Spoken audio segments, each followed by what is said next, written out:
ശാസ്തമംഗലത്ത് corporation കെട്ടിടത്തിൽ MLA office പ്രവർത്തിച്ചിരിക്കുന്നത് വാടക നൽകാതെ ആയിരുന്നുവെന്ന് VK പ്രശാന്ത് ഇന്നലെ നടന്ന മനോരമ ചാനലിലെ ചർച്ചയിൽ തുറന്ന് സമ്മതിച്ചിരിക്കുന്നു.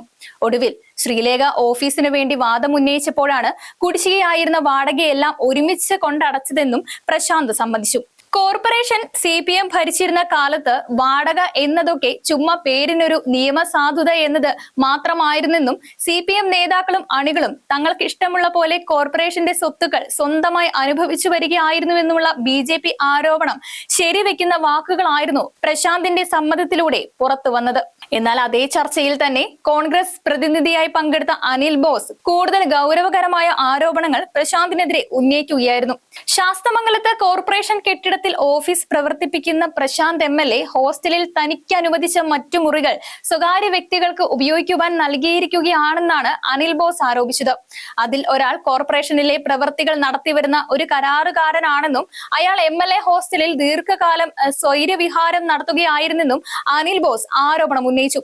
പ്രശാന്ത് അത് കൃത്യമായിട്ട് നിഷേധിക്കുന്നതിന് പകരം തന്റെ അറിവോടെ അവിടെ താമസമുണ്ടെന്ന് സമ്മതിക്കുകയായിരുന്നു. അതോടെ അനുവദിക്കപ്പെട്ട ഓഫീസ് മറ്റു വ്യക്തികൾക്ക് നൽകി കോർപ്പറേഷന്റെ കെട്ടിടം തുച്ഛമായ വാടകയ്ക്ക് ഉപയോഗിക്കുകയാണെന്ന ആരോപണത്തിന്റെ മുനയൊടിക്കാനാവാതെ പ്രശാന്ത് പരുങ്ങലിലായി. അതിനു പിന്നാലെ BJPയിൽ നിന്നും ചർച്ചയിൽ പങ്കെടുത്ത യുവരാജ് ഗോകുലാണ് തുച്ഛമായ വാടക പോലും കൃത്യമായിട്ട് അടയ്ക്കാതെയാണ് പ്രശാന്ത് ആ കെട്ടിടത്തിൽ ഓഫീസ് പ്രവർത്തിപ്പിക്കുന്നതെന്ന വിവരം പുറത്തു കൊണ്ടുവന്നത്. മാത്രമല്ല, പരിചയമുള്ള രണ്ട് വ്യക്തികളുടെ സംഭാഷണത്തെ വിവാദമാക്കി മാധ്യമങ്ങൾക്ക് ആദ്യം അഭിമുഖം നൽകിയതും അതിൽ ശ്രീലേഖയെ മേയർ സ്ഥാനം കിട്ടാത്തതിലുള്ള നിരാശ തീർക്കുകയാണെന്ന രീതിയിലുള്ള അധിക്ഷേപം നടത്തിയതും പ്രശാന്താണെന്നും യുവരാജ് പറഞ്ഞു. എന്നാൽ ശ്രീരേഖ ഉയർത്തിവിട്ട ഭൂതം ശാസ്തമംഗലത്തെ കോർപ്പറേഷൻ കെട്ടിടത്തിൽ ഒതുങ്ങുന്നില്ല എന്നതാണ് പുതുതായിട്ട് വരുന്ന വാർത്തകൾ കാണുമ്പോൾ മനസ്സിലാക്കാനാവുന്നത്.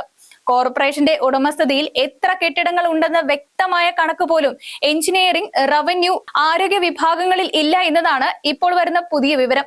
കോർപ്പറേഷന്റെ ഉടമസ്ഥതയിലുള്ള കെട്ടിടങ്ങൾ രാഷ്ട്രീയ സ്വാധീനം വെച്ച് തുച്ഛമായ വാടകയ്ക്ക് കരാറെടുത്ത് വലിയ തുകയ്ക്ക് മറച്ച് വാടകയ്ക്ക് നൽകുന്നുവെന്ന പരാതികളും ഉയർന്നിട്ടുണ്ട്. പാളയം മാർക്കറ്റ്, പൂജപ്പുര മൈതാനത്തിന് ചുറ്റുമുള്ള സ്ഥലങ്ങളിലെ കെട്ടിടങ്ങൾ തുടങ്ങിയവ വർഷങ്ങളായി ചില വ്യക്തികൾ കൈവശം വെച്ചിരിക്കുന്നതായി കണ്ടെത്തിയിട്ടുമുണ്ട്.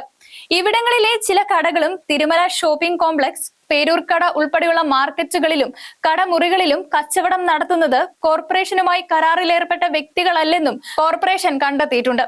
കോർപ്പറേഷന് നൽകുന്ന വാടകയുടെ 5ഉം 6ഉം ഇരട്ടി തുകയ്ക്ക് മറുവാടകയ്ക്ക് നൽകിയിരിക്കുവാനാണ് സാധ്യതയെന്നാണ് കണക്കുകൂട്ടൽ.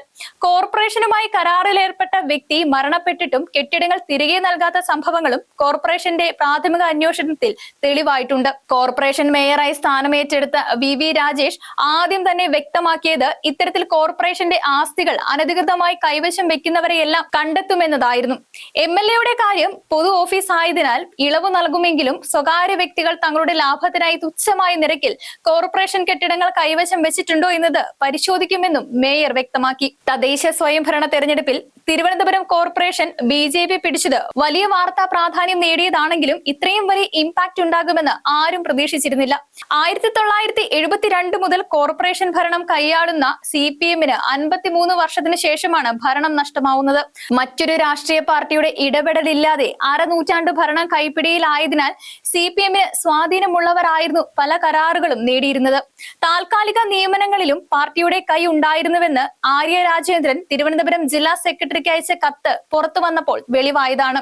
അതുകൊണ്ട് തന്നെ പുതിയൊരു പാർട്ടി, അതും CPMുമായി കടുത്ത വൈരാഗ്യം വെച്ച് പുലർത്തുന്ന BJP അധികാരത്തിലെത്തിയതോടെ ഇതുവരെയുള്ള മറച്ചു പിടിക്കപ്പെട്ട പല അഴിമതി കഥകളും പുറത്തു വരാനിരിക്കുന്നതേയുള്ളൂ എന്നാണ് സാധാരണ ജനം കരുതുന്നത്. അതിന്റെ തിരികൊളുത്തുന്ന ചടങ്ങ് മാത്രമായി ഇപ്പോഴത്തെ ശ്രീലേഖ പ്രശാന്ത് സംഭവത്തെ കണ്ടാൽ മതി.